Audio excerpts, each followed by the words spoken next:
लोग हाथ जोड़ेंगे और मेरे बाद उच्चारण करेंगे। ओम नमो भगवते वासुदेवाय।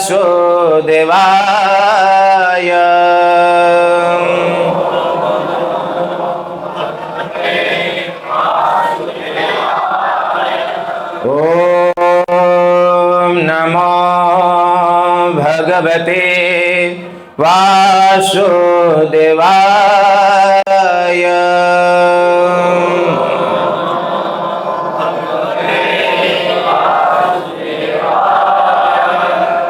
ओम नमो भगवते वासुदेवाय।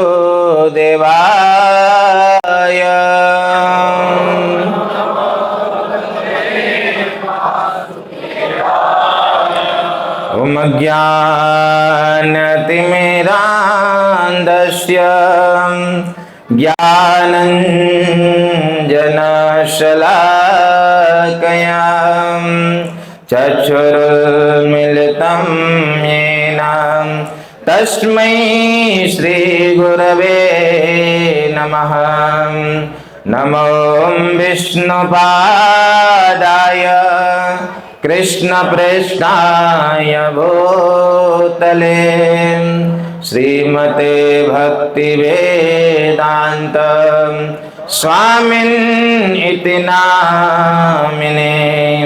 नमस्ते सारस्वते देवे गौरवाणी प्रचारिणे निर्विशेष शून्यवादी पाश्चात्य देशतारिणे। हे कृष्ण करुणा सिंधो दीनबंधो जगत्पते गोपेश गोपिका कांत राधा कांत नमोस्तुते। तप्त कांचन गौरांगी राधे वृंदावनेश्वरी वृषभानुसुते देवी प्रणमामि हरिप्रिये।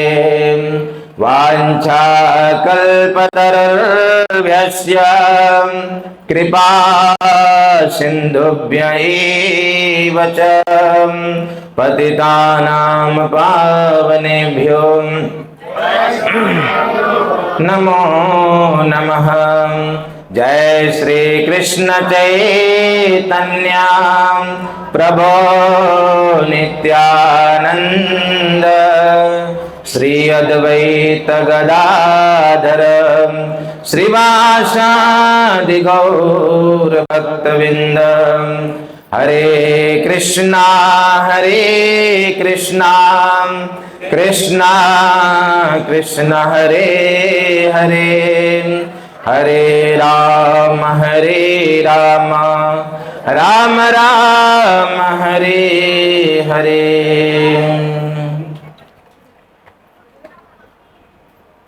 कोई माता जी जो वहां बैठे हैं खड़े होकर थोड़ा देखिए, बटन बंद कर दीजिए ना, महामंत्र चल रहा है वहां पे।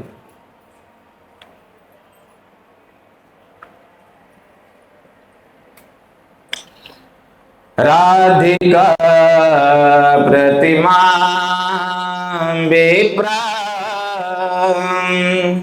राधिका प्रतिमा विप्रा पूजये कार्तिकेतुया राधिका प्रतिमा विप्रा पूजयेत् कार्तिकेतुया तस्य तुष्यति तत्प्रीते श्रीमान् दामोदरो हरि श्रीमान् दामोदरो हरि। दामोदराष्टकं नाम स्तोत्रं दामोदरार्चनम् नित्यं दामोदराकर्षे पठेत सत्यव्रतोदितम् पठेत सत्यव्रतोदितम् श्रीराधा सहितं नत्वा श्रीदामोदरमीश्वरं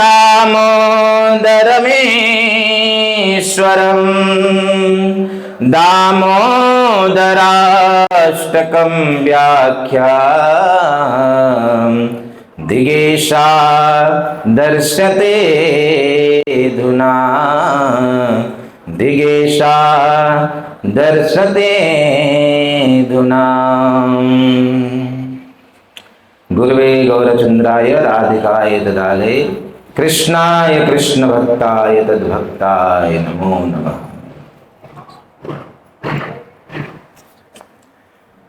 हरे कृष्णा।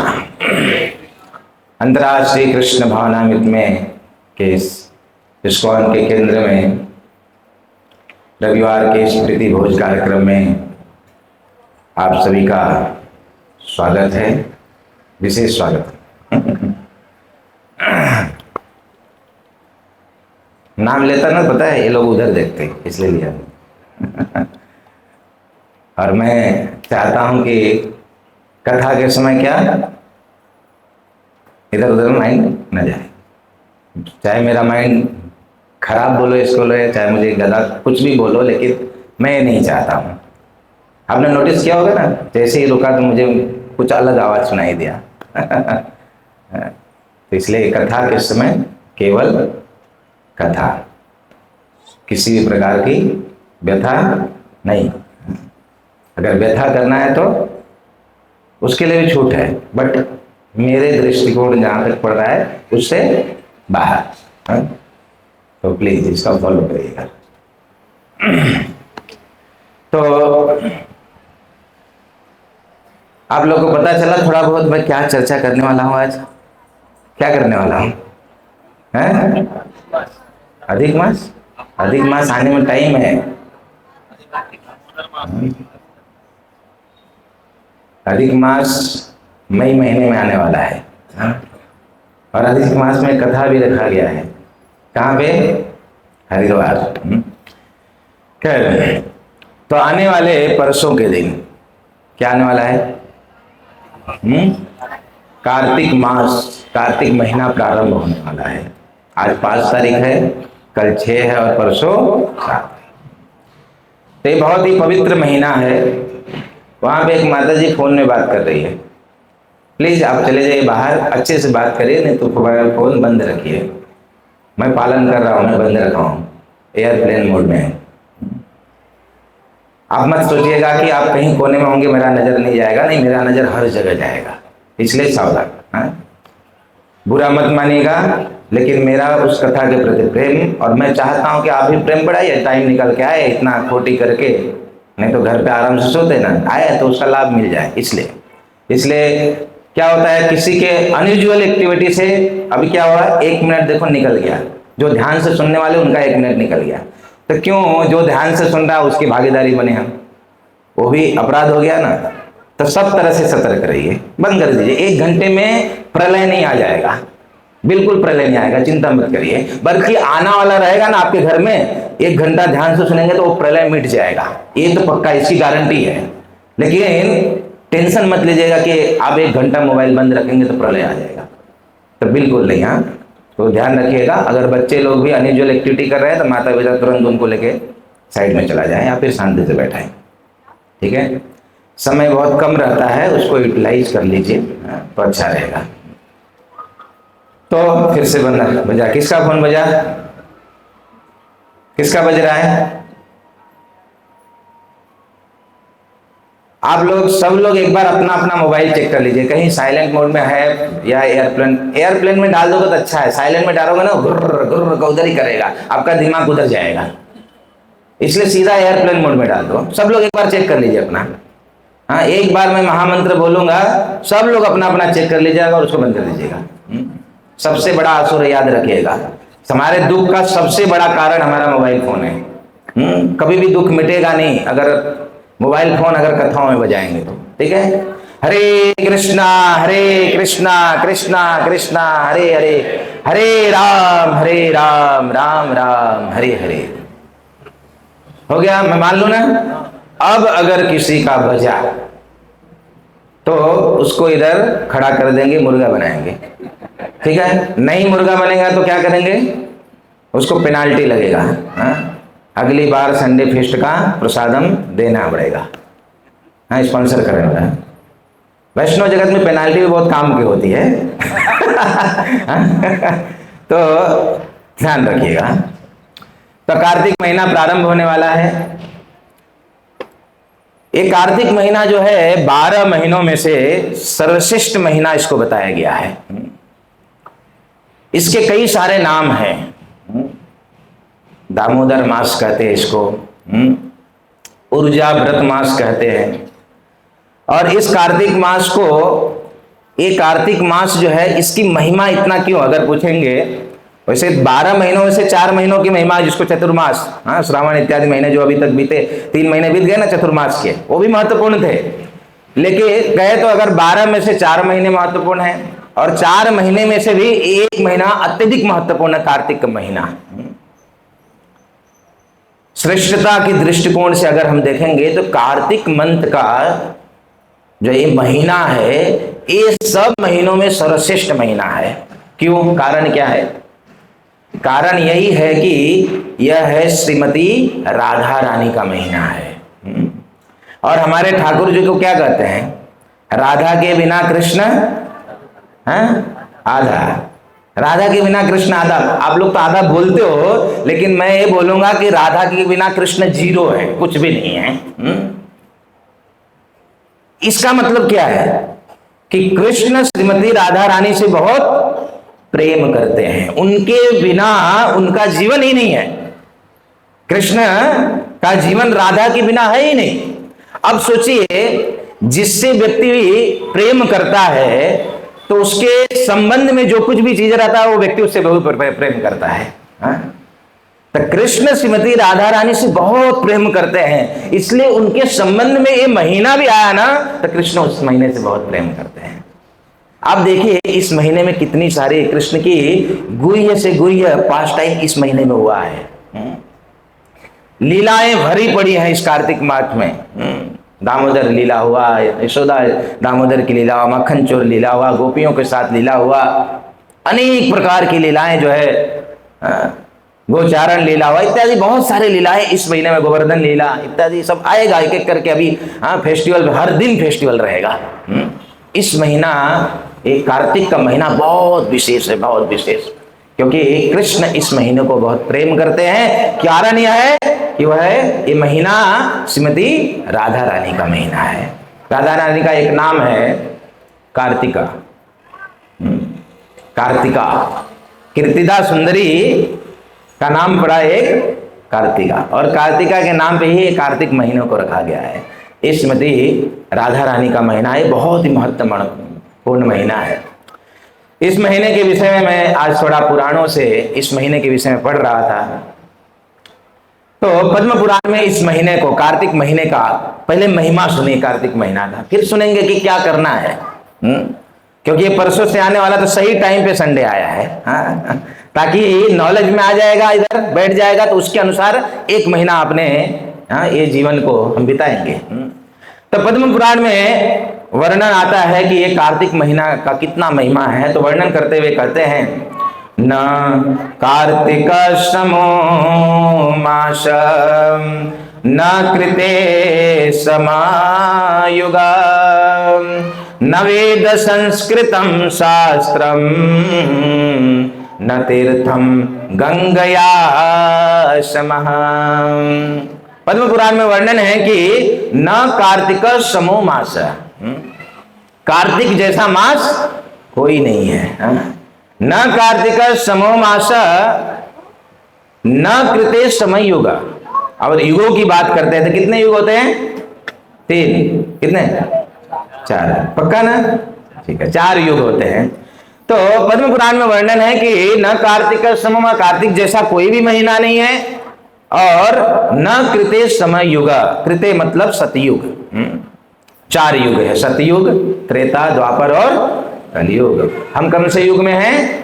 कलयुग में हैं। तो चारों युग में सतयुग जैसा युग कोई नहीं है। ये पद्म पुराण का वचन है, पद्म पुराण में इस बात का वर्णन है। तो न कार्तिक समो मास न कृते समय युग, सतयुग जैसा कोई मास नहीं, कार्तिक जैसा कोई महीना नहीं। और क्या वर्णन करते हैं? न वेद संस्कृतम शास्त्र, वेद अर्थात भागवत, श्रीमद् भागवत, श्रीमद् भागवतम शास्त्रम, श्रीमद् भागवत जैसा कोई शास्त्र नहीं है, क्योंकि ये समस्त वेद और शास्त्रों का निचोड़ के रूप में हमको प्राप्त हो गया है भागवत। मतलब जब भागवत श्रवण करते हैं, जैसे हम भागवत श्रवण कर रहे हैं इस समय बैठ के, तो जब भागवत को हम श्रवण करते हैं तो और किसी वेद और किसी ग्रंथ और किसी शास्त्र को पढ़ने की जरूरत नहीं है, क्योंकि समस्त शास्त्रों का सार रूपी जो फल वो क्या है? वो भागवत है, पका हुआ फल है। केवल उसको क्या करना है? पीना है। ये ऐसा फल है जिसमें किसी प्रकार की गुठली नहीं है। पका हुआ फल भी मिलता है, अगर उसमें गुठली है तो, उसमें बीज है तो थोड़ा अनकंफर्टेबल लगता है ना, अरे गड़बड़ बीज है इसके अंदर। लेकिन अगर जिस फल में पका हुआ है और उसमें कोई बीज नहीं है तो क्या करना है? उसको केवल उसका रसास्वादन, रसापान करना है उसको, कोई तकलीफ नहीं उसमें। तो भागवत जो है समस्त वेद और शास्त्रों का जो है फल है। कैसा फल है? पका हुआ फल है, जिसमें किसी प्रकार की गुठली नहीं है, केवल उसको पीना है। कैसे पीना है? अपने कर्ण रंध्रों से पीना है, कानों से पीना है। तो पद्म पुराण वर्णन कर रहा है कि कार्तिक जैसा कोई मास नहीं, सतयुग जैसा कोई युग नहीं, और भागवत जैसा कोई भी शास्त्र नहीं। और साथ साथ में क्या वर्णन करें? न तीर्थ गंगया समः, और गंगा जैसा कोई तीर्थ नहीं है। तीर्थों में सर्वश्रेष्ठ गंगा जी को इतनी महिमा है। और जो हम भागवत को श्रवण करते हैं, ये भागवत को भी सुखदेव गोस्वामी ने परीक्षित को कहाँ सुनाया था? इसी गंगा के तट पे सुनाया था। परीक्षित महाराज जब भी अपना राज्य को छोड़कर, श्राप लग गया था, राज्य को छोड़ के जब निकले तो कुछ कोई और स्थानों पे निकल सकते थे, लेकिन उन्होंने निकल कर कहाँ जाना पसंद किया? हरिद्वार, गंगा का तट। और क्या इच्छा लिए थे? गायत्र विष्णु नाम गाथा, मैं विष्णु की गाथा को श्रवण करूंगा। क्योंकि परीक्षित तो कोई साधारण थे नहीं, ये राजा तो थे, लेकिन राजा के साथ साथ महान भक्त थे भगवान के। ये परीक्षित वही परीक्षित है जो गर्भ में थे, भगवान ने उनको दर्शन दिया था गर्भ के अंदर, वही परीक्षित। तो भगवान के भक्त होने के नाते उन्होंने यह फाइनल डिसीजन लिया। लोगों ने बहुत सलाह दिया, दान करो, पुण्य करो, ये करो, वो करो, वो करो, लेकिन अंततः उनके माइंड में एक ही था, इस मृत्यु के समय में, जहां पे मेरी 7 दिन में मृत्यु होने वाली है, मैं एक ही कार्य करूंगा, गायत्र विष्णु गाथा। कहां पे गए? इस सर्वश्रेष्ठ स्थान गंगा के तट पे। और हम सभी वापी भक्तों का भी एक सौभाग्य है कि आने वाले मई कितना 27 तारीख से लेके 2 जून तक उसी हरिद्वार गंगा के तट पे 7 दिनों की भागवत कथा होने वाली है। आप उसका रसास्वादन करने के लिए आप हमारे भक्तों को अपना नाम लिखा सकते हैं। शेड्यूल ही कुछ अद्भुत है। सुबह उठते ही आप लोग को थोड़ा ब्रेकफास्ट खाने के लिए मिलेगा, लेकिन और उसके बाद 8 बजे से लेकर लगभग 12 बजे तक भागवत का रसास्वादन हम करेंगे, लगभग 4 घंटों तक। भागवत के कुछ विषय रसमय विषयों को हम जो है ग्रहण करेंगे, उधर उस रस को पिएंगे जिस फल को मैं अभी एक्सप्लेन किया ना। और उसके बाद दोपहर में ठीक हमारा जो आश्रम में आप लोग को रहने का स्थान है ना, ठीक उसके नीचे सीढ़ी से उतरेंगे तो गंगा जी बहती हैं। ऐसे जगह पे बुकिंग हुआ है। तो गंगा स्नान दोपहर में, और उसके बाद स्नान करने के बाद लंच प्रसादम के बाद थोड़ा आराम, फिर दोपहर में फिर वहाँ के जितने लोकल दर्शन है करके वापस डिनर करके। तो सुंदर श्रवण का उत्सव रखा गया है। तो अपना बुकिंग जो है आप लोग ऑफिस में हमारे भक्तों को आप अपना नाम लिखाइए, ताकि ज़्यादा से ज़्यादा संख्या में आकर जो है इस हरिद्वार के तट पे डेली गंगा स्नान और गंगा माता की महिमा और साथ साथ में भागवत कथा को श्रवण कर सके। खैर मुझे याद आ गया यहाँ से, क्या पद्म पुराण का क्या श्लोक है, न कार्तिक समो मास न कृते समयुग, कार्तिक जैसा कोई मास नहीं और जो है सतयुग जैसा कोई युग नहीं, और भागवत जैसा और किसी प्रकार का शास्त्र नहीं, और गंगा जैसा और कोई तीर्थ नहीं। हाँ? तो मैं ये कह रहा था कि यहाँ पे वर्णन है जो महीना परसों अभी शुरू होने वाला है कि न कार्तिक समो मास, ये बहुत महत्वपूर्ण महीना है। पद्म पुराण में और आगे कहा गया है, ऐसे तो बहुत सारे श्लोक है लेकिन थोड़ा और संक्षिप्त में जानेंगे।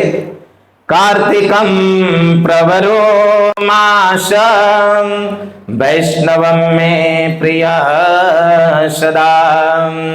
कार्तिकम प्रवरो मास, कार्तिक मंत्र ये जो है सबसे ऊंचा मंत्र है, सबसे प्रवर मंत्र है ये मास, ये महीना, कार्तिक महीना। क्यों? और ये कार्तिक महीना वैष्णव जगत में जो विष्णु के, वैष्णव किसी कहते हैं जो विष्णु के भक्त है उनको वैष्णव कहते हैं। तो ये वैष्णव जगत में, वैष्णव में प्रिय सदा है, वैष्णव जगत में बड़ी प्रिय मास है। मतलब 12 महीनों में से सबसे अधिक वैष्णवगण अगर किसी मास को मानते हैं तो कौन सा है? कार्तिक महीना है। बहुत प्रिय महीना है वैष्णवों के लिए।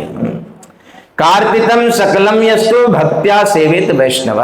इस कार्तिक मंत्र में जब कार्तिक महीना आता है तो जितने भी वैष्णव हैं ये क्या करते हैं? इस मंत्र को सेवन करते हैं, अर्थात इस मंत्र के में अनेक प्रकार के कार्यों को करते हैं जिससे भगवान प्रसन्न होते हैं। जैसे श्रीमती राधा रानी प्रसन्न। अब देखिए श्रीमती राधा रानी का महीना है, इस मंत्र में जो कुछ भी बताया गया है या इस मंत्र का जो भी व्रत है अगर उसका हम पालन करते हैं तो कौन खुश होगा? किसका महीना है? श्रीमती राधा रानी का महीना है। और जब हम श्रीमती राधा रानी को प्रसन्न कर लेंगे तो कृष्ण बोलेंगे मैं प्रसन्न नहीं होऊंगा, वो तो भाग के आएंगे। राधा रानी की कृपा है तो कृष्ण को कृपा करना ही करना है, गारंटी है। लेकिन हम डायरेक्ट कृष्ण को प्रसन्न करने जाए तो बहुत मुश्किल है, लेकिन राधा रानी के माध्यम से, इसलिए हम महामंत्र भी जपते हैं तो सबसे पहले क्या बोलते हैं? हरे कृष्णा। हरे मतलब कौन? श्रीमती राधा रानी। पहले राधा का नाम लेते हैं फिर कृष्ण का नाम लेते हैं। हाँ, राधा गोविंद, राधा गिरधारी, राधा दामोदर, सबसे पहले राधा का नाम। तो राधा प्रसन्न होगी तो कृष्ण अपने आप प्रसन्न हो जाएंगे। तभी इस कार्तिक महीना जो इतना महत्व है इस महीने का, इस महीने के व्रत का कोई पालन करता है तो उसे कृष्ण प्रेम की प्राप्ति बहुत जल्दी हो जाता है, क्योंकि इसमें तो राधा रानी का महीना है और राधा को हम प्रसन्न किए तो कृष्ण तो अपने आप प्रसन्न हो जाएंगे। और सबसे बड़ी बात कि इस महीने का पद्म पुराण में वर्णन है कि इस महीने को, कार्तिक महीने के व्रत का जो पालन करता है ना, तो कहते हैं पितृ उद्धरते सर्वा नरकस्या महामुने। हमारे इस कार्तिक महीने का अगर व्रत पालन करते हैं तो हमारे जो पितृ, मान लीजिए नरक लोक को प्राप्त हुए हैं या फिर पितृलोक में पड़े हुए हैं, उनको दंड मिलने वाला है या नीचे की लोकों को गए हुए हैं, तो इस कार्तिक महीने के व्रत को पालन करने से ये पितृ भी, उनका भी उद्धार हो जाता है। पितृ उद्धरते सर्वा, हमारे समस्त पितृ, जितने भी पितृ हैं, पूर्वज है, उन सभी का उद्धार हो जाता है। और सबसे बड़ी बात क्या? नरकस्या महामुने, वो नरक में जाने से बच जाते हैं। ये इसकी महिमा, कार्तिक महीना की महिमा का वर्णन करते हुए पद्म पुराण में वर्णन किया गया है। तभी प्रश्न, क्या प्रश्न बनना चाहिए? क्या अभी प्रश्न क्या? कार्तिक महीने का महिमा, उसकी व्रत के बारे में जानकर क्या प्रश्न बनना चाहिए कि ये महीने का व्रत को कैसे करना चाहिए? ये प्रश्न आया कि नहीं आया? या आप लोग नहीं करने वाले? आया मन में ऐसा प्रश्न आया कि नहीं?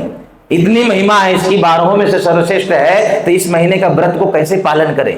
हाँ, कैसे इस महीने के व्रत को पालन करें जिससे श्रीमती राधा रानी, राधा ठाकुरानी जो प्रसन्न हो जाए। तो इस व्रत को कैसे करना है इसका वर्णन जो है हरि भक्ति विलास के में ग्रंथ है, हरि भक्ति विलास, जिसको रचना किया सनातन गोस्वामी पाद, गोपाल भट्ट गोस्वामी ने भी इस ग्रंथ के ऊपर लिखा है। तो सनातन गोस्वामी पाद हरि भक्ति विलास में वर्णन करते हैं कि कार्तिक मंत्र के व्रत को कैसे करना है। ध्यान से सुनिएगा। हाँ, बड़ा सरल व्रत है, पहले ही मैं बता रहा हूं, ये व्रत बहुत ही सरल है। करना चाहोगे तो बड़ी सरलता से इसको कर लोगे और श्रीमती राधा रानी के कृपा का भाजन बन जाएंगे और हमें कृष्ण प्रेम की प्राप्ति होगी। तो हरि भक्ति विलास में श्रीपाद सनातन गोस्वामी कहते हैं कि मेरे बात दोहराएंगे आप लोग? श्लोक है तो दोहराना तो बनता है ना, दोहरा लीजिए। समय तो हो रहा है लेकिन फिर भी दोहरा लीजिए, शुद्धता पवित्रता बढ़ेगी और हमें ये जानकारी मिलेगा एक व्रत कैसे करना है कार्तिक महीने का। मेरे बात उच्चारण करिए। कार्तिके अहम करिष्यामि। अच्छा, ये बात को भी ध्यान रखिए, ये जो आप बोल रहे हैं ना, ये संकल्प ले रहे हैं। कार्तिक महीना व्रत किसको किसको नहीं करना है? हाथ उठाए तो सबको करना है। तो ये हरि भक्ति विलास में सनातन गोस्वामी पाद ये श्लोक में संकल्प दिलाते हैं कि जिसको भी कार्तिक महीने का व्रत करना है वो सबसे पहले संकल्प करे। ये संकल्प करा रहे हैं, जो मेरे बात दोहरा रहे हैं आप लोग ना, ये संकल्प कर रहे हैं कार्तिक मंत्र का व्रत का पालन करने का। तो उच्चारण करिए, बड़े प्रेम से, हृदय से, जोर से उच्चारण करिए। कार्तिके अहम करिष्यामि प्रातः स्नान जनार्दन। प्रातः स्नान जनार्दन प्रीत्यर्थम तव देवेश। प्रीत्यर्थम तव देवेश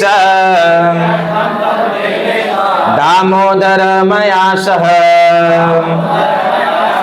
दामोदर मया सह कार्तिके हम करिष्यामि प्रातः स्नान जनार्दनम प्रीत्यर्थम तव देवेश दामोदर मया सह। तो आइए इसका अनुवाद समझते हैं, या समझ गए अनुवाद? ऐसे सरल है लेकिन फिर भी हम तो संस्कृत में जीरो हो गए ना। तो कार्तिकम अहम करिष्यामि, मैं कार्तिक मंत्र के व्रत का पालन करूंगा। बोलिए, मैं कार्तिक मंत्र का व्रत का पालन करूंगा, करूंगी। ठीक है। तो और प्रातःकालीन, प्रत्येक प्रातःकालीन क्या करेंगे? प्रातः स्नान जनार्दनम। सुबह सुबह सब लोग स्नान करते हैं। कौन ऐसा है जो, मैं जानना चाहता हूं कि जो सुबह स्नान नहीं करता है? अच्छा, पहले तो ये बताऊं कि सुबह कितने बजे होता है। कुछ लोग का तो प्रश्न, सुबह जब बोलते हैं ना तो उनको लगता है सुबह मतलब 8 बजे, 7:30 बजे, 8 बजे। ये बहुत लोगों की धारणा बन चुकी है। जब सुबह की बात करते हैं तो हाँ ठीक, हम सुबह उठ जाते हैं। कितने बजे? 7:30 बजे, 8 बजे। उसको सुबह नहीं बोलते हैं। सुबह मतलब क्या? ब्रह्म मुहूर्त। सुबह मतलब ब्रह्म मुहूर्त। जब मैंने बोला सुबह ब्रह्म मुहूर्त में उठना चाहिए तो किसी ने प्रश्न किया कि प्रभु जी ये ब्रह्म मुहूर्त कौन सी चिड़िया का नाम है? हाँ, कितने लोग को ब्रह्म मुहूर्त क्या होता है पता ही नहीं, क्योंकि वो कभी ब्रह्म मुहूर्त में उठे ही नहीं आज तक। उस समय सोना शुरू करते हैं। ब्रह्म मुहूर्त में सोना शुरू करते हैं। ब्रह्म मुहूर्त चालू होने जाता था सोते हैं। तो पता ही नहीं रहता कि ब्रह्म मुहूर्त होता है क्या है। ब्रह्म मुहूर्त सुबह लगभग प्रारंभ हो जाता है 3:30 बजे से। 3:30 बजे से प्रारंभ हो जाता है। लगभग 2-2.5 घंटे का समय ब्रह्म मुहूर्त का होता है। आप इतना समझ जाइए कि सूर्य उदय होने की जब लालिमा शुरू होती है, हाँ, सूर्य की पहले लालिमा आती है ना, बाद में प्रकाश आता है ना, जैसे ही उदय शुरू हुआ तब तक ब्रह्म मुहूर्त का समय होता है। लगभग 3-3:30 बजे से शुरू हो जाता है। तो यहाँ पे प्रातःकालीन प्रातः स्नान करना मतलब ब्रह्म मुहूर्त में। तो लगभग मेरे ख्याल से कम 6 बजे तक, 6 बजे के आसपास तक रहता है ब्रह्म मुहूर्त का समय। तो प्रातः जब बोला गया है तो ये 6 के अंदर उठने की बात बोला गया है, 6 के बाद का नहीं। 6 के बाद का ब्रह्म मुहूर्त निकल जाता है, समाप्त हो जाता है। तो हम कार्तिक मंत्र के व्रत का पालन करेंगे, संकल्प लेते हैं सुबह स्नान करके। और प्रीत्यर्थ तव देवेश दामोदर मया सह। और क्या करेंगे हम? जरे बड़े प्रेम से, बड़े भक्ति भाव से प्रीत्यर्थ तब देवेश, देव एश मतलब देव मतलब देवता, ईश मतलब जो देवताओं के ईश है। कौन है देवताओं के ईश? वह है कृष्ण। तो केवल कृष्ण को अकेले ना कहा गया है। देखिए, तब देवेश, देवेश मतलब कृष्ण हुआ, देव मतलब देवता, ईश मतलब देवताओं के जो ईश है। तो देवताओं के जो ईश है वो है कृष्ण। तो देवेश का अर्थ हुआ कृष्ण, लेकिन केवल कृष्ण का अकेले नहीं, साथ साथ में प्रीत्यर्थ, अर्थात ये प्रीत्यर्थ का अर्थात श्रीमती राधा रानी के साथ में, केवल कृष्ण अकेले नहीं। हमारी गौड़िया मुड जो है कृष्ण को अकेले पूजने का नहीं है, वो क्या है? राधा और कृष्ण की उपासना है, दोनों को साथ में, केवल कृष्ण अकेले नहीं, दोनों को साथ में। तो दोनों को साथ में, प्रीत्यर्थम, दोनों को, राधा और कृष्ण को साथ में करते हुए ये दामोदर जो महीना है, कार्तिक महीने को दामोदर महीना भी कहते हैं, तो दामोदर महीने का मया सह मैं पालन करूंगा, मैं पालन करूंगी। तो संकल्प हो गया, आप लोगों ने अभी भी ले लिया, अब मुकर नहीं सकते हैं कि नहीं करना है। तो अब करना क्या है उसका आगे वाले श्लोक में है। ये तो संकल्प दिया, संकल्प हो गया, तो अब इस महीने में करना क्या है? तो टोटल 5 चीजों का वर्णन हुआ है, 5 चीजें करना है। हाँ, ये हरि भक्ति विलास श्रीपाद सनातन गोस्वामी कार्तिक महीने में 5 चीजों को करना ही करना है, मस्ट, व्रत के रूप में। तो आइए उस श्लोक को भी उच्चारण कर लेते हैं, क्या करना है। हरि जागरणम प्रातः, हरि जागरणम प्रातः, स्नानं तुलसी सेवनम, स्नानं तुलसी सेवनम, उद्यापनम दीपदानम, उद्यापनम दीपदानम, व्रतानाम एतानि कार्तिकम्, व्रतानाम एतानि कार्तिकम्, हरि जागरणं प्रातः, स्नानं तुलसी सेवनम्, उद्यापनम दीपदानम, व्रतानाम एतानि कार्तिकम्।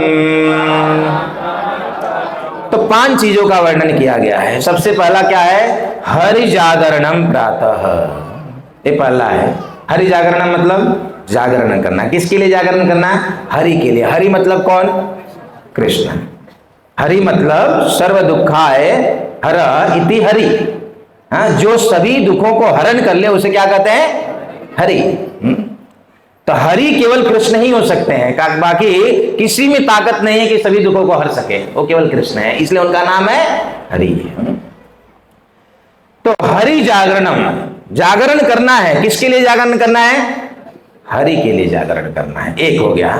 दूसरा स्नानम, स्नानम अर्थात स्नान करना है, नहाना, 2 हो गया। तीसरा क्या है? तुलसी सेवनम, तुलसी की सेवा करना। और चौथा है उद्यापनम दीपदानम, व्रतानाम इति कार्तिकम। तो व्रत, एक तो हो गया व्रत, व्रत को धारण करना है।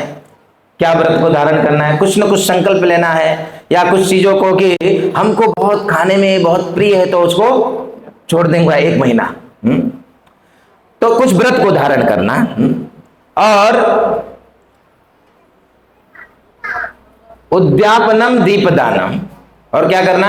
दीपदान करना, दामोदर को दीप अर्पण करना। देखिए उधर दामोदर है और उनके साथ में क्या रखा हुआ है? दोनों साइड दीप है। तो दीप लेना है और दामोदर पर, ये 5 चीजें। तो थोड़ा इन 5 चीजों के बारे में थोड़ा से विस्तार करते हैं, क्योंकि ये 5 व्रत को धारण करना है तो भाई उसका क्लियरिटी पूरा माइंड में होना चाहिए। तो सबसे पहला क्या करना है? जागरण। जागरण यही है ना, हरि जागरण प्रातः, प्रातः कालीन उठना है। प्रातः कालीन मतलब कौन सा काल? ब्रह्म मुहूर्त का समय। देखिए भक्तों, ब्रह्म मुहूर्त में जो नहीं उठता है ना, वो उसके जीवन में बीमारी ही बीमारी होगा, क्योंकि ब्रह्म मुहूर्त का समय सोने का समय नहीं है। ब्रह्म मुहूर्त के समय जो हवा चलता है ना, उस हवा को प्राप्त करना, हमारे शरीर में लगना अति आवश्यक है। जो ब्रह्म मुहूर्त में नहीं उठता है, धीरे धीरे वो अनेक रोगों से ग्रस्त हो जाता है। और आजकल तो जो बड़ी सबको, हाँ ये अटैक आया वो मर गया, ये अटैक आया वो मर गया। आप देखिए अटैक का ज्यादातर अटैक कौन से समय होते हैं? ये ब्रह्म मुहूर्त के समय होते हैं।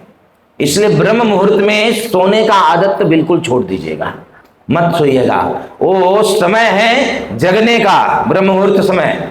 जग के स्नान करिए। सबसे पहला देखिए, सुबह उठना है तो सबसे पहले क्या करना है? स्नान करना है। लेकिन सुबह उठ के सबसे पहले ओ सुबह बैठेगा, उधर बैठेगा, उधर बैठेगा, इधर घूमेगा, पूरा पूरा घर को दूषित कर देता है। बोलेंगे घर कैसे दूषित हो गया? आप जब रात्रि को सोते हो, रात्रि को जब सोते हो तो सोना मतलब क्या? मृत्यु, मर गए। ये एक प्रकार की मृत्यु है। जब हम शाम को सोते हैं लगभग 5-6 घंटा, 7 घंटा, जो भी 8 घंटा सोते हैं ना, तो मृत्यु के बराबर है। क्योंकि सोया हुआ व्यक्ति मतलब वो मर गया। क्योंकि अभी देखिए, मान लीजिए कोई सोया है, उसको कोई मार के चला जाएगा, कुछ कर पाएगा वो? कुछ नहीं कर पाएगा ना। कोई भी मार के जा सकता है उसको। कभी कभी ऐसा होता है कि बेचारे वो गरीब लोग रोड पे सो रहे थे, कोई गाड़ी चला के चला जाता है ना, तो उनको पता नहीं चलता है। इसका मतलब क्या? वो सुप्त अवस्था में एक तरह से वो मृत्यु था, तभी तो वो अपने आप को बचाव नहीं कर पाया। एक मरा मुर्दा अपने आप को बचाव कर सकता है? एक मुर्दे को आप कितना भी काट डालो, वो उठ के बोलेगा भाई रुक रुक रुक रुक रुक, मत काट मेरे को, ऐसा बोलेगा? नहीं बोलेगा ना। क्यों? क्योंकि वो मुर्दा है। इसी प्रकार हम रात को सो जाते हैं तो हम भी मुर्दा बन गए। वो तो कृपा है किसकी? ये ठाकुर की कृपा है, तो हमको सुबह उठा देता है।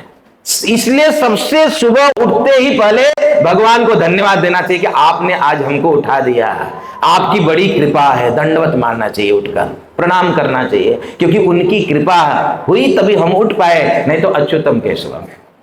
कृपा नहीं हुई, नहीं उठे। रात को सोया व्यक्ति, और रात को तो बड़े अच्छे से सोए थे, सब कुछ करके थे, खा पी के सोए थे, एकदम 56 भोग खा के सोए थे, रसगुल्ला खा के सोए थे, रसमलाई, कोई दिक्कत ही नहीं था। लेकिन सुबह उठे ही नहीं। हाय हाय हाय हाय हाय, क्यों नहीं उठे? क्योंकि कृपा चली गई, इसलिए नहीं उठे। मतलब हमारे जीवन में आप मानो या ना मानो, मानो या ना मानो, भगवत कृपा प्रतिदिन हो रहा है हमारे जीवन में।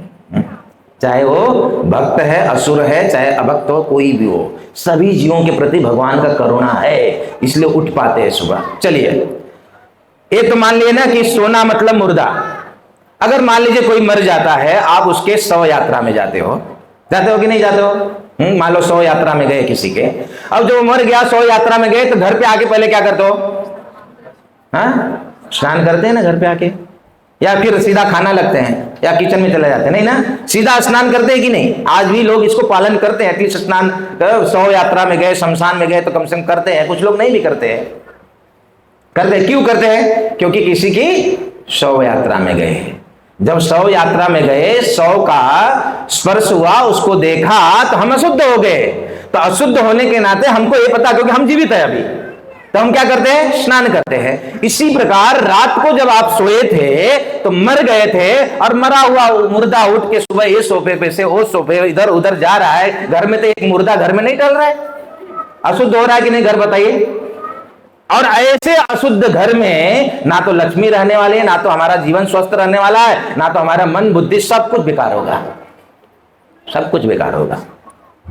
जो भक्त कृष्ण भावना में इससे जुड़े हैं ना, उन हर एक भक्त का ये अनुभव होगा कि पहले जो उनका लाइफ था, केवल जस्ट लाइफ स्टाइल बदलने में कितना सुख शांति आ गया। केवल लाइफ स्टाइल बदलने में, केवल उन्होंने ये थोड़ा कुछ विधियों का पालन कर लिया, घर में थोड़ा शुद्धता कर लिया, अपने आप बहुत सारी चीजें तो अपने आप अच्छी हो गई। लेकिन नहीं करेंगे तो घर बुरा। इसलिए कभी कभी मैं देखता हूं कि जो है सुबह उठ के वो पहले ब्रश मुंह में पेस्ट डालेगा। कौन सा पेस्ट है? वो अंग्रेजों का मल। ये जितने भी पेस्ट मिलते हैं ना, वो सब अंग्रेजों का मल है, इसलिए उसको छोड़ दीजिएगा। जितना भी पेस्ट आप यूज करते हैं ना, वो पेस्ट में जानवरों की हड्डियों का पाउडर रहता है। आप सर्च कर लीजिएगा, वो ओपनली मिलेगा गूगल में आपको। जो पेस्ट आप यूज करते हो मत करिएगा। इसलिए गौ माता के मंजन को यूज करिएगा, ताकि सुबह उठ के गौ माता की कृपा प्राप्त हो जाए। तो क्या करते हैं, ब्रश लेंगे, करते घिसेंगे, कभी गैलरी में जाएंगे तो कभी किचन में जाएंगे, कभी उधर जाएंगे। हाँ, कभी कभी दिखाई देता है कोई कि खिड़की में से वो ब्रश कर रहा है ऐसा। अब बताइए, सुबह उठ के मुर्दा उठ के घर में ब्रश कर रहा है, तो घर पवित्र होगा? उस जगह पे कभी लक्ष्मी का वास हो सकता है? नहीं हो सकता है। इसलिए सबसे पहले सुबह उठने के बाद क्या करना है? प्रातः क्या करना है? स्नान करना है। ब्रह्म मुहूर्त में 6 बजे से पहले उठ सके तो उठिए, 4 बजे मंगल आरती करिए, इत्यादि करिए। लेकिन मान लीजिए नहीं उठ पा रहे तो एटलीस्ट 6 से लेकर मत होइएगा, उससे पहले उठ जाएगा। सूर्य उदय होने से पहले उठना अनिवार्य है, ये माइंड में बैठा लीजिए। नहीं तो किसी भी दृष्टिकोण, ना तो आपका मन, ना तो आध्यात्मिक दृष्टिकोण से आपका कुछ अच्छा होगा, और ना तो भौतिक दृष्टि, शरीर भी अस्वस्थ रहेगा, स्वस्थ रहेगा ही नहीं। तो क्या करना है? सुबह उठ के सबसे पहले स्नान करना है और तिलक को धारण करना है। उसके बाद घर का झाड़ू पोछा मारिए। आप मुर्दा बन के झाड़ू पोछा मारे, सोचते हैं लोग ना कि नहीं पहले झाड़ू पोछा कर लेंगे, साफ सफाई कर लेंगे, उसके बाद स्नान करेंगे। अरे उल्टा है, पहले स्नान करो फिर झाड़ू पोछा उठाओ, घर की सफाई करो, पोछा मारो, इत्यादि इत्यादि जो भी है, ताकि घर भी पवित्र होना बहुत जरूरी है ना, शुद्ध होना जरूरी है, उससे शुद्ध होगा। तो ये ब्रह्म मुहूर्त की बहुत महिमा है। पद्म पुराण में मुझे स्मरण आया, पद्म पुराण में एक कथा का वर्णन है कि ब्रह्म मुहूर्त की क्या महिमा है और ब्रह्म मुहूर्त में उठ के स्नान करने की क्या महिमा है। पद्म पुराण में एक कथा का वर्णन आता है कि एक व्यक्ति था जिसका नाम था धर्मदत्त, बड़े महान उच्च कोटि के ब्राह्मण थे, और वो सुबह ब्रह्म मुहूर्त में भक्त थे, ब्राह्मण थे, तो सुबह ब्रह्म मुहूर्त में उठते थे और उठते ही वो नदी स्नान को जाया करते थे। ये तो और पवित्र होता है। ब्रह्म मुहूर्त में आप नदी के पास हो, ब्रह्म मुहूर्त में उठ के जाकर नदियों में स्नान करना, ये तो सोने पे सुहागा जैसा है। तो ब्राह्मण जो है प्रतिदिन क्या करते थे? सुबह उठ के सबसे पहले जो है नदी स्नान करते थे। हम भी जब कथा में जाएंगे तो 7 दिन क्या करेंगे? सुबह उठ के गंगा स्नान करेंगे, पवित्र गंगा स्नान। सोचिए, ये सौभाग्य है, इसको स्मरण करते रहिए। भगवान योग बना देंगे आपका आना का, वो कृपा कर देंगे, लेकिन आपको चिंतन मनन करते रहना पड़ेगा। तो वो धर्मदत्त ये ब्राह्मण जो थे प्रतिदिन जो है नदी स्नान करते थे, ब्रह्म मुहूर्त से नदी स्नान करके फिर घर पे आते थे, अपना जो भी नित्य क्रियाकलाप है वो सारी चीजें वो करते थे, अनुष्ठान इत्यादि। एक दिन की घटना है, एक दिन की घटना है कि क्योंकि ब्रह्म मुहूर्त में ये 3-4 बजे का समय है, ये थोड़ा अंधेरा रहता है ना।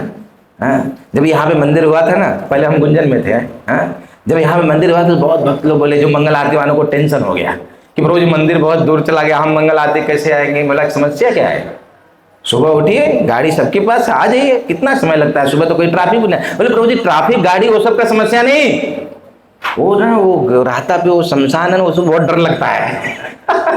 जय श्री जगन्नाथ बलदेव सुभद्रा महारानी की जय, श्री गौनिताय की जय, श्री राधा गोविंद देव की जय।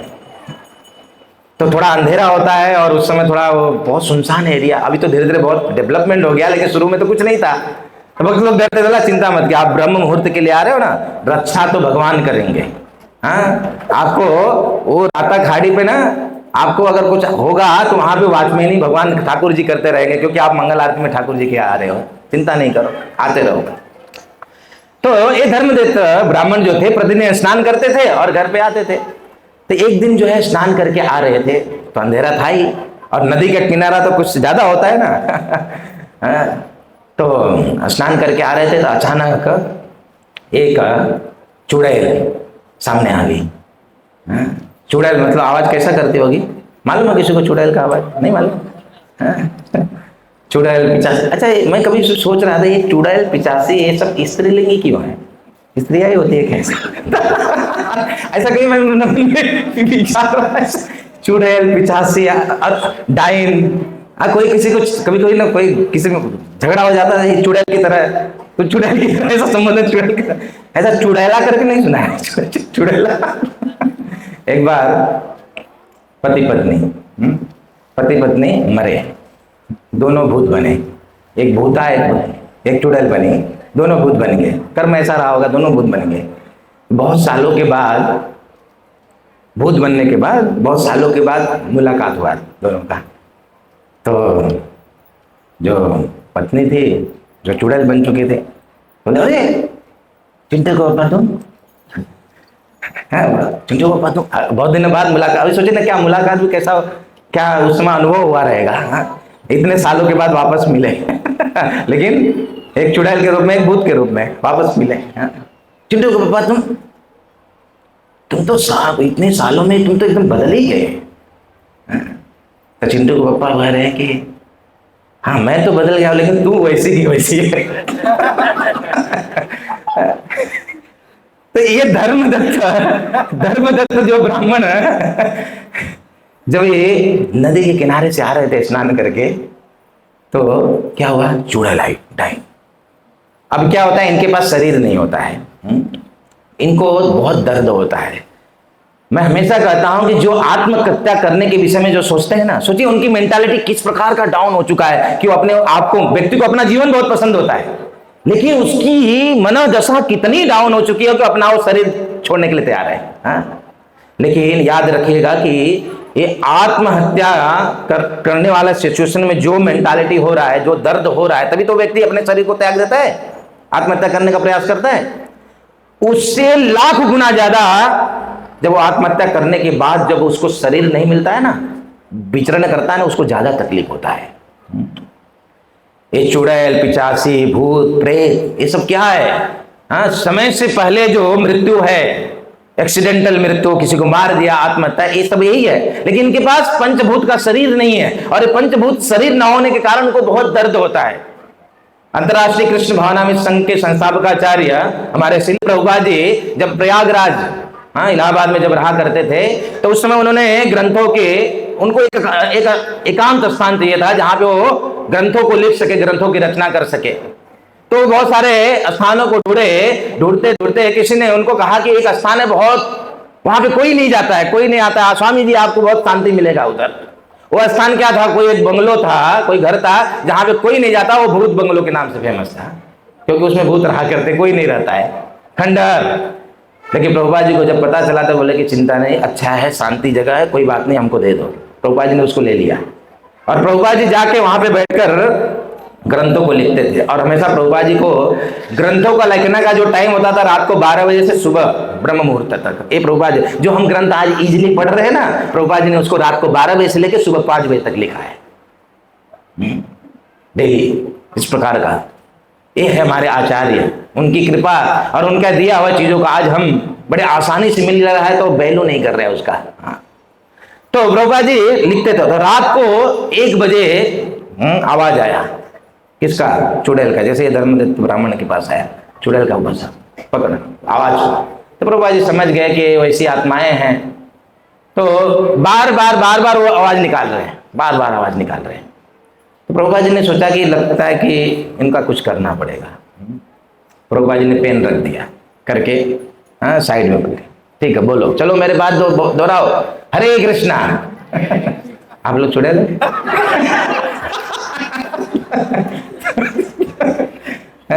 प्रभुपाद ने महामंत्र बोल, और क्या समस्या क्या बताए, आप लोग चुड़ैल नहीं हो, क्यों, क्योंकि आपके मुख से आवाज निकला हरे कृष्णा, चुड़ैल के मुख से क्योंकि शरीर नहीं है, ऐसा करेंगे नहीं निकलेगा, क्योंकि स्थूल शरीर नहीं है, इसलिए आवाज निकाल नहीं सकती। लेकिन फिर भी प्रभुपाद जी ने प्रयास करो बुलवाया, और ऐसे कर करके प्रभुपाद जी ने महामंत्र बोला के धीरे धीरे वहां पे जितने भी चुड़ैल भूत प्रेत थे सबको भगवत धाम पहुंचा दिया, सबका उद्धार कर दिया। ये महामंत्र में ताकत है, एक आचार्य है। तो ये धर्मदत्त ब्राह्मण, वाई उधर से छोड़ के इधर आ जी। तो मैंने कहा अनयूजुअल नो एक्टिविटी, वो उधर से भी आ सकता था, शॉर्टकट क्यों, ध्यान रखिए। क्या बोल रहा था मैं, क्या, धर्मदत्त, चुड़ैल के पास खड़ा है। ध्यान रखिए ना, बिना मतलब का चुड़ैल बुड़ैल पकड़ लिया आएंगे तो आप इधर बोले कि चुड़ैल पकड़ लिया, मंदिर जाके चुड़ैल पकड़ लिया। धर्मदत्त ब्राह्मण के पास जब ये चुड़ैल रिचुअल एक्टिविटी कर रही थी तो ये सोचे कि वो तो समझ गए, भक्त तो समझ जाता है क्या है, तो उन्हें समझ गए कि पिशाचनी है और इसका उद्धार करना चाहिए। इसको बड़ा दर्द है, क्योंकि भक्त को मालूम है कि ऐसे समय में जब ये पंचभूत नहीं होता तो इनको कितना तकलीफ होता है, और ऐसे जो वैष्णव होते हैं हमेशा ऐसे दुख में रत लोगों के ऊपर कृपा करते हैं। इसलिए तो वैष्णवा नाम यथा शंभु, शिव जी को उत्तम कोटि के वैष्णव क्यों कहा गया है? क्योंकि ये भूत प्रेतों का उद्धार करते रहते हैं, ऐसा इसलिए उत्तम कोटि के वैष्णव हैं। तो धर्मदत्त ब्राह्मण ने सोचा कि मैं क्या कर सकता हूं, कैसे इसका उद्धार कर सकता हूं। तो उन्होंने क्या कहा पता है? मैं इतने दिनों से ब्रह्म मुहूर्त में प्रतिदिन स्नान कर रहा हूं, प्रतिदिन ब्रह्म मुहूर्त में स्नान कर रहा हूं नदी में आकर। मैं इतने दिनों से जो ब्रह्म मुहूर्त में उठकर नदी स्नान कर रहा हूं, मेरे इस स्नान का फल, ब्रह्म मुहूर्त में उठने और स्नान का फल मैं आज इस पिचासी को देता हूं। जैसे ही उन्होंने ये बात को कहा, उस ब्रह्म मुहूर्त में उठने और स्नान करने के फल को प्राप्त करके पिचासी प्रकट रूप धारण कर लिया और उसका उद्धार हो गया। ये है ब्रह्म मुहूर्त में उठने की महिमा, ब्रह्म मुहूर्त में उठ के स्नान करने की महिमा। तो प्रतिदिन क्या करना चाहिए? ब्रह्म मुहूर्त में तो एटलीस्ट कम से कम कार्तिक महीने के लिए संकल्प लिया आप लोग। कार्तिक महीने में आप सभी उठेंगे ब्रह्म मुहूर्त में 6 बजे से पहले। या तो 3 बजे उठो, 3:30 बजे उठो, 4 बजे उठो, 4:30 बजे उठो, 5:30 बजे उठो, लेकिन उठ जाओ। बस उससे ज्यादा मत करो, उठ जाने का सुबह। ठीक है, उठ के क्या करना है? स्नान करना, पहला काम स्नान करना है। ठीक है, एक हो गया। दूसरा जागरण करना है। जागरण की बात बताया, किसका जागरण करना, किसके लिए? हरि के लिए। हरि जागरणम, देखिए शब्द है हरि जागरणम। प्रातः कालीन उठना है, जागरण करना। जागरण अर्थात थोड़ा सोना कम करना है। एक व्यक्ति को जो 10 घंटा काम करता है उसके लिए 6 घंटे सोना काफी है, इनफ है 6 घंटा। लेकिन कार्तिक महीने में थोड़ा से सोने का त्याग करिए। जैसे 6 घंटे सोने का है ना, तो 2 घंटा कम कर दीजिए और 2 घंटा में हरिनाम जप को बढ़ा दीजिए। तो उससे क्या हो गया? जागरण हो गया। देखिए हम दुनिया के लिए बहुत कुछ जागरण करते हैं। देखिए व्यक्ति रात को 12 बजे तक जागरण करता है। क्या जागरण करता है? समझ रहे हो ना, है ना? ऐसा करते करते करते करते बाद में पता, अरे 1 बज गया। ये हालत है आज के लोगों की, हालत है। ये बड़ा दुर्भाग्य है हम सभी का कि जिस समय सोना है, ऐसा समय में जो सोने से हमारा स्वास्थ्य अच्छा होगा उस समय ऐसा कर रहे हैं। दुर्भाग्य है। समय के अनुसार बंद कर दीजिए, सो जाइए, सुबह जल्दी उठिए। तो जागरण हम बहुत सी जगह टीवी देख रहे हैं, टीवी देख रहे हैं, मोबाइल देख रहे हैं, पता नहीं क्या क्या देख रहे हैं और जागरण कर रहे हैं। लेकिन किसके लिए जागरण करना है? हरि के लिए जागरण करना। कार्तिक महीने में हरि के लिए जागरण करिएगा। अभी भी क्या लोगों ने जागरण किया, किसके लिए? डांडिया खेलने के लिए जागरण किया। ये नवरात्रि इतना शुभ पर्व, इतना शुभ उत्सव को संसार के कुछ पाखंडियों ने क्या बना दिया? अपने इंजॉयमेंट का, इंद्र तृप्त करने का केंद्र बना दिया। मैं क्या बताऊं, मैं बोलूंगा ना घंटों निकल जाएगा ऐसा, क्योंकि डेली ये अनुभव हुआ है। सोसाइटियों में सोने के लिए बड़ा मुश्किल हो गया था, हालत खराब हो गई थी। ये रोज का अनुभव है। शुरुआत तो करेंगे एक कोई देवी के भजन से, लेकिन जैसे जैसे माहौल गर्म होगा एक एक बदलता जाएगा। पता नहीं क्या क्या कैसे कैसे गाने फालतू, पूछो मत अभी। और इतना बम जैसा फुटता है, बम जैसा। क्या कर लिया? देवी के नाम पे इंद्र तृप्ति करना है। लेकिन ये 9 दिन इतना पवित्र होता है। 9 दिनों में जहाँ पे देवी की उपासना, कन्या पूजा इत्यादि होना चाहिए, 9 दिनों में जहाँ कन्या पूजन हो रहा है, होना चाहिए शास्त्र के अनुसार, 9 दुर्गा के स्वरूप में कन्या पूजन होना चाहिए, वहां पे कन्या का शोषण हो रहा है। दुर्भाग्य है। जागरण किया, ये भी जागरण नहीं है ना। लेकिन किसके लिए किया जागरण? अपने इंद्र तृप्ति करने के लिए जागरण किया। इंद्र तृप्त करने के लिए। लेकिन हमें इस कार्तिक महीने में दूसरा कार्य जो करना है, जागरण, वो क्या है? किसके लिए जागरण करना है? हरि के लिए जागरण, अर्थात ज्यादा से ज्यादा सेवा और नाम जप को करना, या शास्त्रों का अध्ययन करें, थोड़ा कम सोना करें, सोना थोड़ा कम हो जाना चाहिए। ठीक है, 2 हो गया। व्रत धारण करना चाहिए। कौन सा व्रत धारण करेंगे? व्रत मतलब क्या? तपस्या। तपस्या मतलब क्या? तपस्या की एक सरल मीनिंग दे रहा हूं, समय बहुत कम है। तपस्या मतलब जानबूझकर अपने आप को तकलीफ देना, यह तपस्या है। अगर तपस्या का परिभाषा पूछा जाए तो क्या होगा? जानबूझकर अपने आप को कष्ट देना, ये तपस्या है। तो जानबूझकर अपने आप को कष्ट क्या देना है? दिन में 3 टाइम खा रहे हैं तो एटलीस्ट उसको 1 टाइम कर दीजिए, या 1 टाइम अन्न कर दीजिए, दूसरे टाइम आहार जो है फलाहार कर दीजिए। इसमें ऐसा नहीं किसी को कुछ समस्या है, तकलीफ है तो उसके अनुसार करें, लेकिन व्रत को धारण करना है। कुछ न कुछ संकल्प लेना है कि हम इस महीने जो है कम खाएंगे, कम सोएंगे, हमारे इंद्रिय तृप्ति के चीजों को ना के बराबर कर देंगे, नहीं करेंगे इंद्रिय तृप्ति की चीजों को, केवल और केवल दामोदर के प्रसन्नता के लिए, राधा रानी की प्रसन्नता के लिए, यशोदा दामोदर की प्रसन्नता के लिए कार्य करेंगे। तो व्रतों को धारण करना, या तो चलो 3 टाइम, कुछ लोगों को टेंशन हो जाता है, बाप रे बाप 3 में से 1 ही टाइम खाना है, कुछ लोगों को टेंशन हो जाता है, मत टेंशन लीजिए। चलिए ये नहीं कर पा रहे हैं तो एटलीस्ट अपने कुछ 1 आइटम को छोड़ दीजिए। सबको प्रिय होता है स्वीट, हिंदुस्तान की स्वीट राइस बहुत प्रिय है, स्वीट राइस, रसमलाई, रसगुल्ला, है ना, नाम लेते ही मुंह में पानी आने लगता है। पानी आ रहा है तो बाद में उधर है, देखिए सामने दर्शन भी हो रहा है, उधर आप 2 दिन और है, कर लीजिएगा, उसके बाद आप बंद कर सकते हैं। उधर वाले टेंशन हो जाएगा, आप बंद करने का बोल रहे हो। लेकिन व्रत लीजिए, मैं यही बताना चाह रहा हूँ, व्रत लीजिए। 1 महीने मत खाइए स्वीट, ये पूरा आइटम नहीं छोड़ सकते, 1 आइटम छोड़ सकते हो। एक माता ने कहा कि हाँ प्रभु जी हम 1 आइटम छोड़ेंगे, क्या? करेले की सब्जी छोड़ देंगे।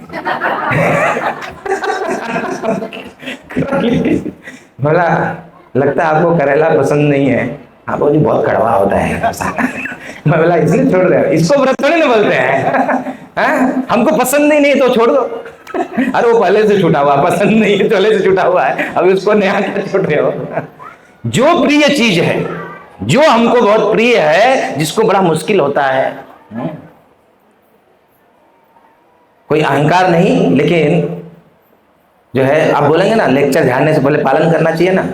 तो जब चतुर्मास का पहला महीना शुरू हुआ था ना, मुझे भी आप लोग के जैसा या कुछ लोग के जैसा ही मुझे भी एक चीज बहुत पसंद है, स्वीट पसंद है, बहुत पसंद है, पूछिए मत इतना पसंद है। तो जब चतुर्मास शुरू होता है ना 4 महीने पहले, तो उस दिन मैंने संकल्प लिया था कि 4 महीने मिठाई नहीं खाऊंगा। और वो पालन कर रहे 3 महीना हो गया है। तो संकल्प लीजिए व्रत का, व्रत का। और ऐसा भी नहीं है कि हमने व्रत लिया ना खाऊंगा ना खिलाऊंगा, ऐसा भी नहीं है। संडे को खाए ना, आप लोग स्वीट खाते होंगे ना संडे को, ऐसा नहीं कि नहीं। और इधर जो आपको काउंटर में मिल रहा है ना, ये सब एक चीज हो रहा है ना, उसको मेरे गाइडेंस में वो सारा चीजें बनता है, शुद्धता और पवित्रता को देखते हुए मैं वो सब बना रहे हैं। ऐसा नहीं कि मैं नहीं खा रहा हूं तो बोले मेरा नहीं तो तेरा नहीं, ऐसा नहीं हो रहा है। ऐसी बात नहीं है। तो क्या करना चाहिए कार्तिक महीने में? तीसरा चीज, व्रत को धारण करना चाहिए।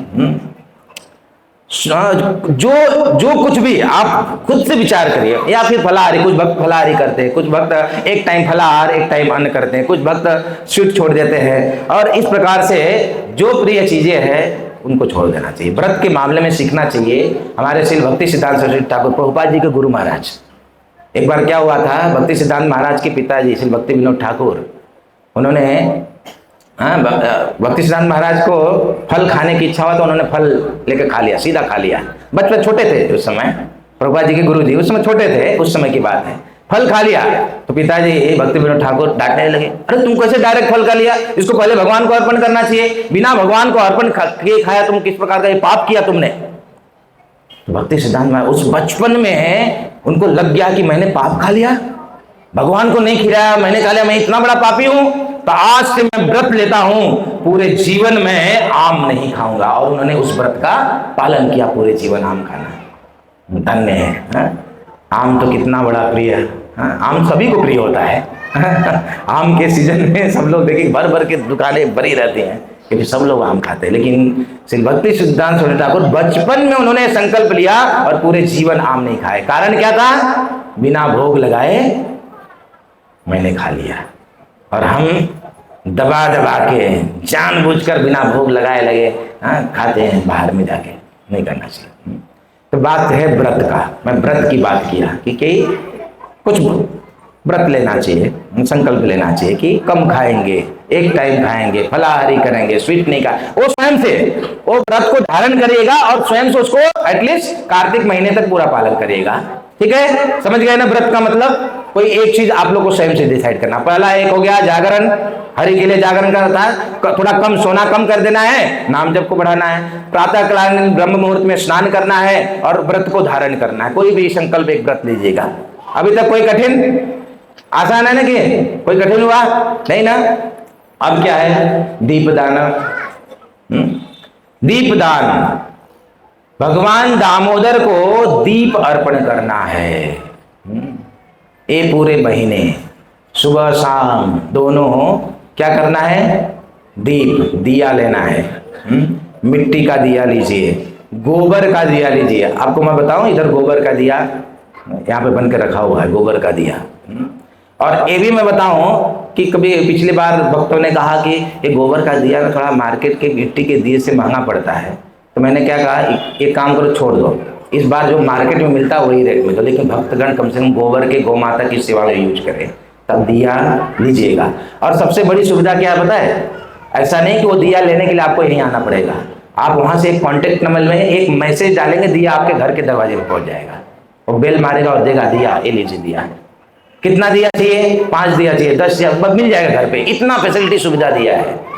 तो दिया या तो मिट्टी का दिया हो या तो गोबर का दिया हो। प्लास्टिक का दिया मत करिएगा, मार्केट में प्लास्टिक का भी दिया मिलता है, बड़ी अलग अलग टाइप के, मत करिए। दो, या तो मिट्टी या तो गोबर। तो दिए में घी डालना है। कौन सा घी डालना है? देसी गाय, देसी घी तो मार्केट में बहुत बिक रहा है, लेकिन कौन सा? जो शुद्ध देसी गाय से बना हुआ घी है, सही सोर्स से। आप विचार करिएगा, आप जब भी आपके सोसाइटी के नीचे किराना स्टोर से जाके घी लेते हो ना, 400 रुपया, 500 रुपया, 450 रुपया, 350 रुपया, 600 रुपया, 650 रुपया, ये लगभग रेट है ना। जब आप वो घी नहीं है भक्तों, चलिए वो घी नहीं है तो भी कोई प्रॉब्लम नहीं है, लेकिन वो ऐसी चीज है जिससे आप पूजा कर रहे हो ना, उससे केवल और केवल अपराध करोगे। मैं इन सबका लाइव चीजें मैं देख के आपको लाइव घटनाएं बता रहा हूं, एक दो उससे समझ जाइएगा। ये जितने भी मार्केट में दुनिया भर के ब्रांड घी मिल रहे हैं ना, जो भी 700-800 के अंदर के सारे चीजें मिल रहे हैं ना, वो घी के नाम पे भयंकर जहर तो है ही, लेकिन जहर के साथ साथ में उसको तो भगवान का दिया तो किसी भी हालत में नहीं लगाना चाहिए। क्यों? ये घी बनता कैसे है? दुनिया में कितने कत्ल खाने हैं? बहुत हैं। गवर्नमेंट अप्रूवल कत्ल खाने हैं। आपको मालूम होना चाहिए कि जानवरों का सबसे ज्यादा मांस एक्सपोर्ट भारत करता है, नंबर 1 है भारत।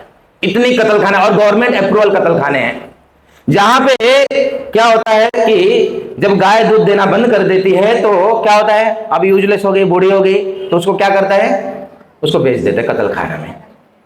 6,000, 7,000, 8,000 रुपए में बेच देते हैं। लेकिन वो कत्ल खाने में वो गाय जाती है, जब कटती है ना, उससे लाखों का प्रॉफिट होता है। अच्छा, क्या क्या होता है, अब एक एक चीजें सुनिएगा, उससे जागरूक होइएगा, क्योंकि बहुत बहुत बड़ा क्राइम हम भगवान के सामने करते हैं ये सब करके। गाय कत्ल खाने में गई, उसको क्या किया जाता है, उसके टांग को बांध के लटका दिया जाता है और नीचे से उसको अग्नि हिट किया जाता है, और हिट करते समय उसको गला को थोड़ा काट दिया जाता है, और वहां से जो खून निकलता है उसको स्टोर कर लिया जाता है। आप अपने घरों में मेडिकल दुकान से अपने बच्चों को लाके टॉनिक, खांसी आया तो टॉनिक, ये आया तो टॉनिक टॉनिक टॉनिक पिलाते हो ना, ये और टॉनिक और कुछ नहीं है, उस खून को उस टॉनिक में यूज किया गया है। एक ये तो खून निकला अभी, अब क्या हुआ, खून पूरा निकल गया, वो टॉनिक में चला गया, टॉनिक में वो निकल गया, ठीक है, कितना महंगा बिक रहा है ना, एक हो गया। दूसरा, अब उसके चमड़ी को छीला जाता है, जब उसके चमड़ी को छिला जाता है तो उससे अनेक प्रकार के जूता, चप्पल इत्यादि क्या क्या वज्रयंत्र इत्यादि इत्यादि बनते हैं ना चमड़े का।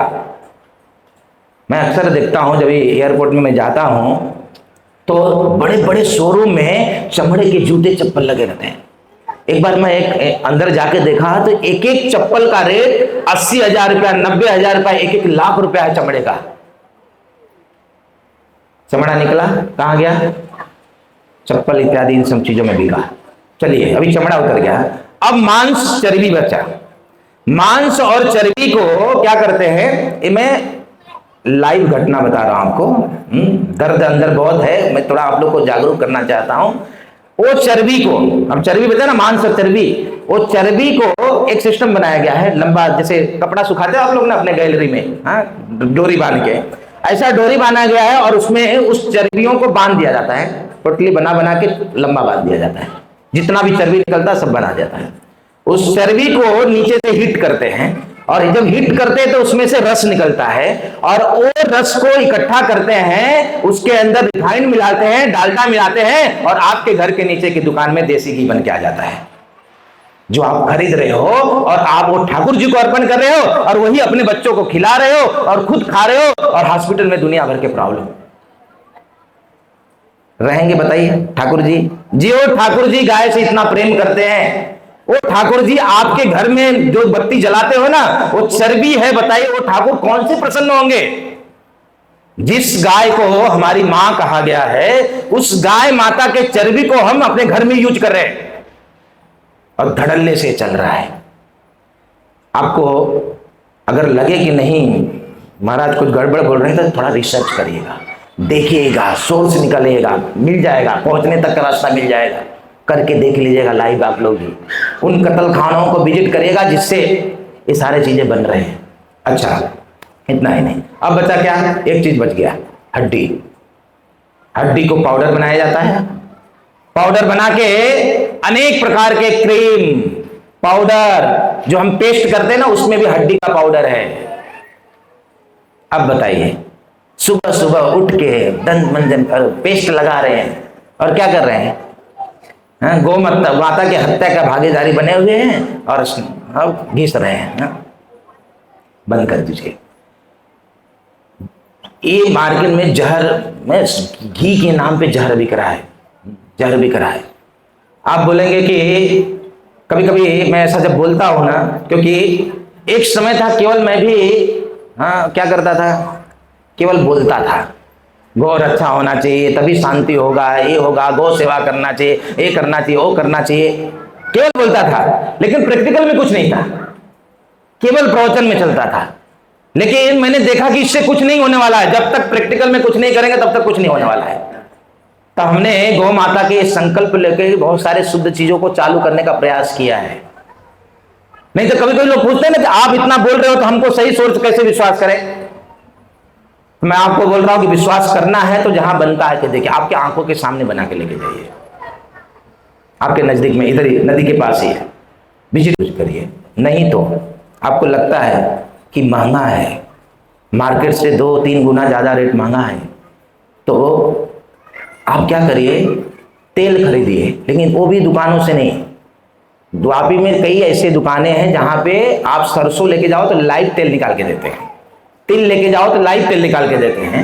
वो तिल को लाइए और तेल निकालिए, उस तेल को यूज करिए, लेकिन वो पैकेट वाला घी मत यूज करिएगा, क्योंकि ना हमारे लिए अच्छा है वो, और भगवान तो प्रसन्न तो बहुत दूर की बात है, मत करिएगा।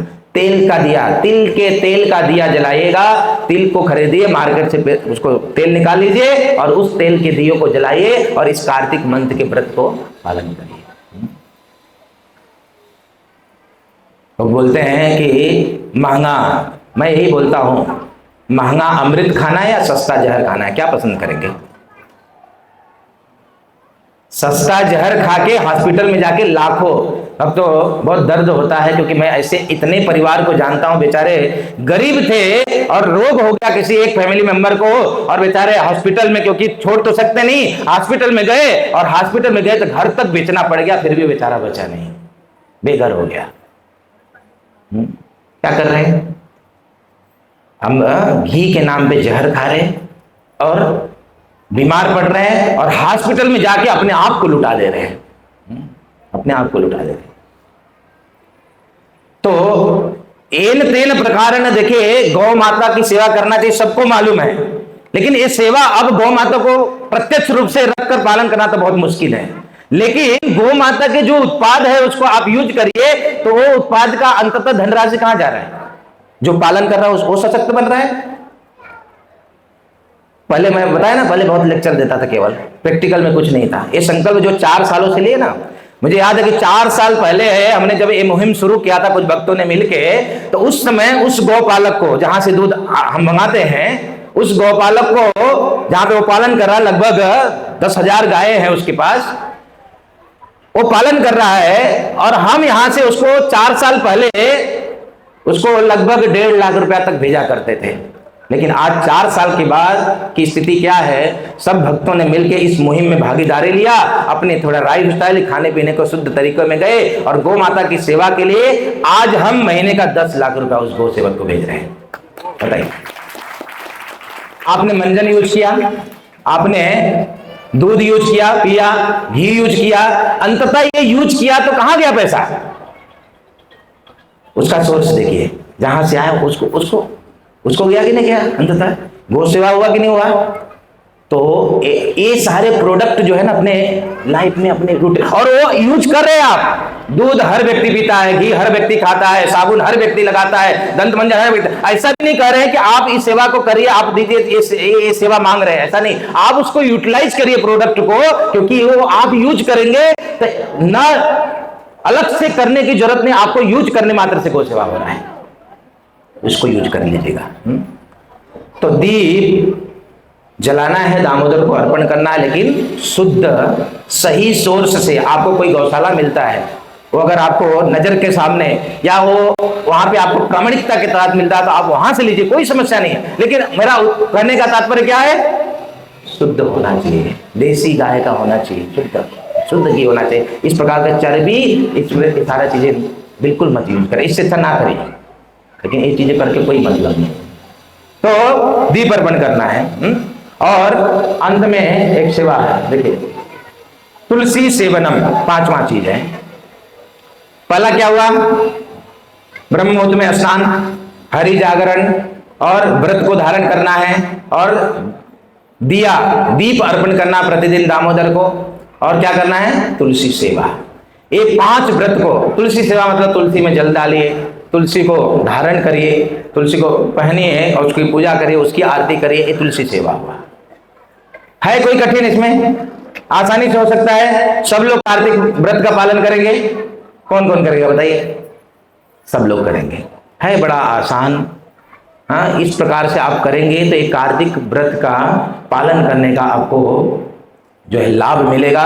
और प्रतिदिन जब दीप दान करेंगे ना, तो एक गीत गाना है। क्या गाना है? नमामीश्वरं सच्चिदानन्दरूपं लसत्कुण्डलं गोकुले भ्राजमानं यशोदाभियोलुखालाघवमानं परमिष्टमत्यन्तो द्रुतगोप्या। क्या गाते हुए किसको दिखाना है? ये देखिए, दामोदर, यशोदा दामोदर को। क्या करना है? पहले चरणों में दिखाना है। कितना बार? 4 बार चरणों में दिखाइए, उसके बाद 3 बार नाभि में दिखाइए, 2 बार मुख में दिखाइए, और उसके बाद 7 बार पूरे शरीर को दिखाइए।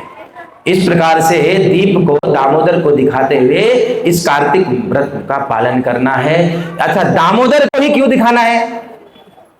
ये लास्ट पॉइंट समझ के समाप्त कर देंगे, टाइम हो गया है। दाम प्रश्न होता है ना, कृष्ण के तो 1000, हरि के 1000 नाम, लाखों स्वरूप इत्यादि तो है ना, लेकिन दामोदर को ही क्यों करना है? उसकी जगह पे हम राधा गोविंद को करें, गिरधारी को करें, इनको करें, उनको करें, बहुत सारे स्वरूप है कृष्ण के। ये केवल यशोदा दामोदर को ही क्यों करना है? ये दामोदर स्वरूप क्यों करना है? क्योंकि ये दामोदर स्वरूप बहुत विशेष है। देखिए कृष्ण जो है ना वो टेढ़े ठाकुर है, वो टेढ़े ठाकुर है, वो सीधा कुछ करते ही नहीं है। कृष्ण उनकी दृष्टि टेढ़ी, आप देख लीजिए, एक बार देख लीजिए, सीधा देख रहे हैं, दृष्टि उसको देखना है इधर तो क्या करेंगे, इधर देखेंगे और इधर से तिरछी नजर मारेंगे, कभी भी सीधा। कृष्ण कभी सीधा नहीं देखते, सीधा कृष्ण खड़ा भी सीधा नहीं होते, खड़े सीधा सीधा खड़ा। अच्छा किसी को बांध दिया जाता है, बधा हुआ व्यक्ति सीधा होता है ना, है? लेकिन देखिए बधा हुआ भी है तो भी टेढ़ा खड़ा है। आप दर्शन करेंगे कहेंगे त्रिभंग स्वरूप में दर्शन। राम सीधे साधे हैं, राम एकदम सीधे आपको देखेंगे सीधा खड़े हुए, लेकिन कृष्ण का कोई एक पिक्चर में आप नहीं देखेंगे या कोई विक्रम है कि कृष्ण सीधे खड़े हैं। कारण ये ठाकुर ही टेढ़ा है। तो दृष्टि टेढ़ी, खड़ा होना टेढ़ा। अच्छा बोलते हैं ना एक टेढ़ा ही बोलते हैं, ये कभी सीधा बोलता है नहीं। एक बार श्रीमती राधा रानी सज धज के आई और बोले कि कृष्णा, ओ कृष्णा मैं कैसी दिख रही हूँ। जनरली माताओं का प्रश्न होता है जब सजती हैं तो कैसी दिख रही, ठीक है। इसलिए जब माताएं घर में सजती है ना तो कहीं उतर जाना, चले जाना, नहीं तो उत्तर देना बहुत भारी पड़ता है। कैसे दिख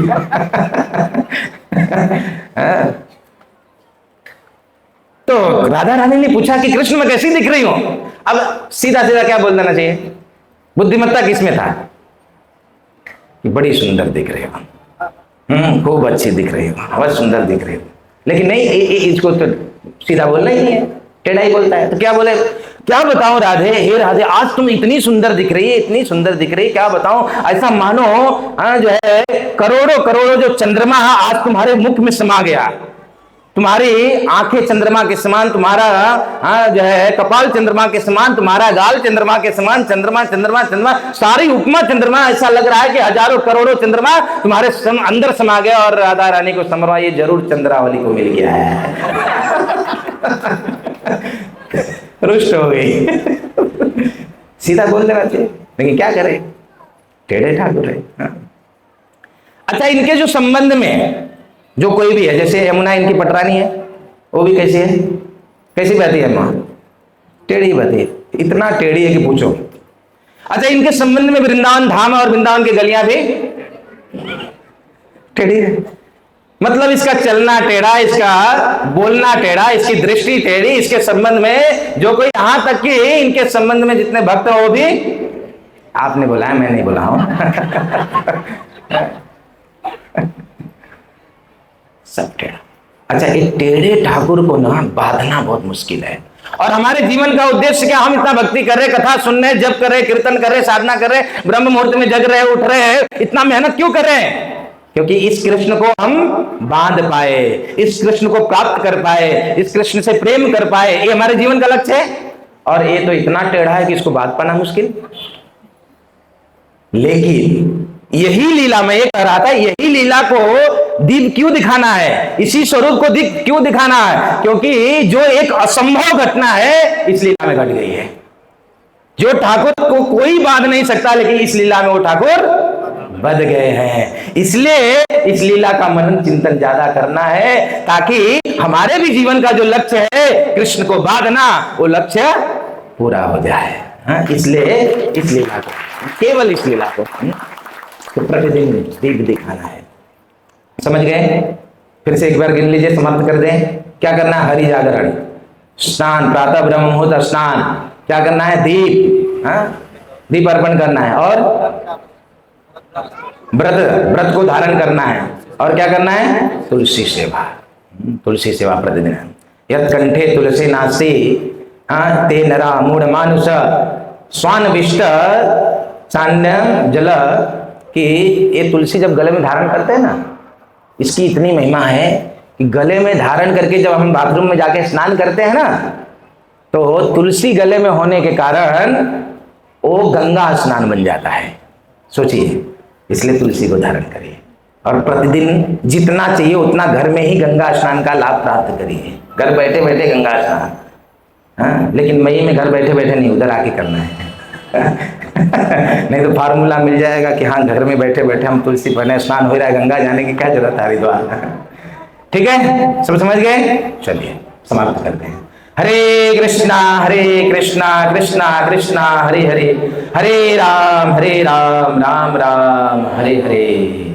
राधा दामोदर भगवान की, कार्तिक मंथ की, दामोदर अष्टकम की, कार्तिक व्रत की, शील प्रभुपाद की, निताई गौर प्रेमानंदे। हरि हरि बोल।